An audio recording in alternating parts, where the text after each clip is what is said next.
Commentaire de saint Thomas d'Aquin sur l'évangile de Jean, chapitre 1er, verset 14, suite.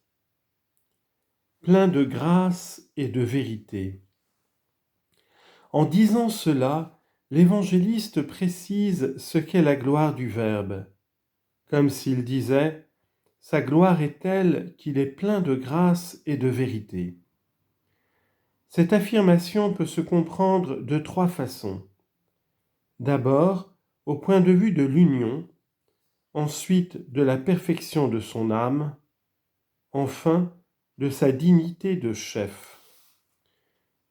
Du point de vue de l'union, car la grâce est donnée à l'homme pour que par elle il soit uni à Dieu. Est donc plein de grâce celui qui est uni à Dieu de la manière la plus parfaite. Les autres sont unis à Dieu en participant à lui par mode de similitude naturelle. C'est le cas de tous les hommes. Faisons l'homme à notre image et ressemblance. Genèse 1, 26. Parmi eux, certains lui sont en outre unis par la foi. Que le Christ habite dans vos cœurs par la foi. Éphésiens 3, 17. Et par la charité, parce que celui qui demeure dans la charité demeure en Dieu. 1 Jean chapitre 4, verset 16. Mais tous ces modes d'union demeurent partiels, car la participation à Dieu par mode de similitude naturelle unit à Dieu de manière imparfaite, et Dieu n'est ni vu par la foi tel qu'il est, ni aimé par la charité autant qu'il est aimable, puisque l'infini n'est aimé de la créature douée d'intelligence que d'une manière finie.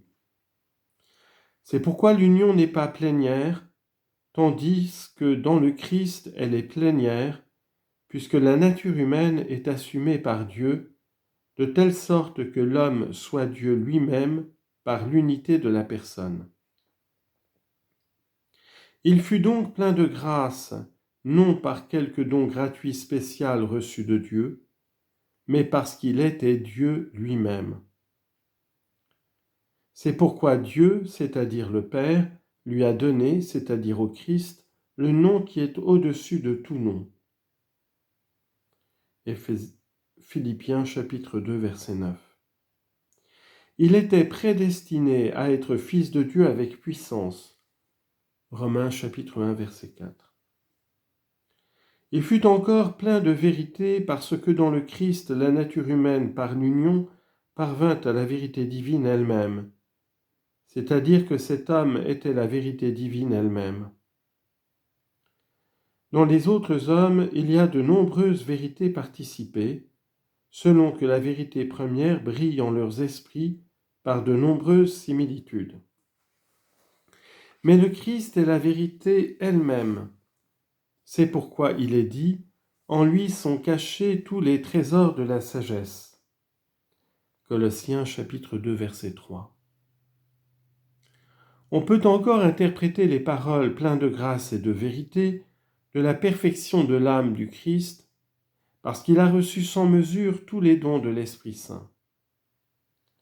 Dieu lui a donné l'Esprit sans mesure. Jean chapitre 3, verset 34. Alors qu'il l'a donné avec mesure à toutes les créatures douées d'intelligence, aux anges comme aux hommes. En effet, selon Augustin, de même qu'en chaque membre du corps il y a un sens commun à tous, le sens du toucher, mais que dans la tête il y a tous les sens, de même dans le Christ qui est la tête, toutes les grâces sont en surabondance, tandis que dans les autres saints, il y a un unique don gratuit commun à tous, à savoir la charité, et des dons spéciaux différents chez les uns et les autres, parce que les grâces sont diverses. 1 Corinthiens chapitre 12, verset 4. Mais le Christ a eu toute la grâce de l'Esprit Saint. Selon cette citation du prophète Isaïe au chapitre 11, un rejeton sort de la souche de Jessé et une fleur pousse de sa racine. Sur lui reposera l'Esprit du Seigneur, esprit de sagesse et d'intelligence, esprit de conseil et de force, esprit de science et de piété, et l'esprit de crainte du Seigneur le remplit. Le Christ fut aussi plein de vérité, parce que son âme précieuse connut toute vérité, posséda la science de toutes choses. C'est pourquoi saint Pierre lui dit « Seigneur, tu sais tout ». Jean chapitre 21, verset 17. Et Dieu lui-même avait déclaré par le psalmiste « Ma vérité, c'est-à-dire ma miséricorde, c'est-à-dire la plénitude de toutes les grâces seront avec lui. » Psaume 88, verset 25. On peut enfin expliquer les paroles pleines de grâce et de vérité en les rapportant à la dignité capitale du Christ, car il est la tête de l'Église. Éphésiens chapitre 5, verset 23. Et de ce point de vue, il lui appartient de répandre la grâce dans tous les autres, grâce qu'il a répandue sur nous par ses gestes et son enseignement, selon ce qui est dit dans les Actes des Apôtres, Jésus commença à agir et à enseigner. Chapitre 1, verset 1. Il est donc dit plein de grâce en tant qu'il a réalisé la grâce en justifiant. En effet, la loi ancienne était impuissante à justifier, mais le Christ, lui, a justifié ce que ne pouvait la loi, que la chair rendait impuissante, Dieu l'a fait. En envoyant en vue du péché son propre Fils dans une chair semblable à celle du péché, il a condamné le péché dans la chair, afin que la justice exigée par la loi s'accomplît en nous. Romains chapitre 8, verset 3. De même, le Christ réalisa pleinement la vérité en ce sens qu'il accomplit les figures de l'ancienne loi et les promesses faites au Père. J'affirme que le Christ Jésus s'est fait ministre de la circoncision pour montrer la véracité de Dieu en accomplissant les promesses faites à nos pères.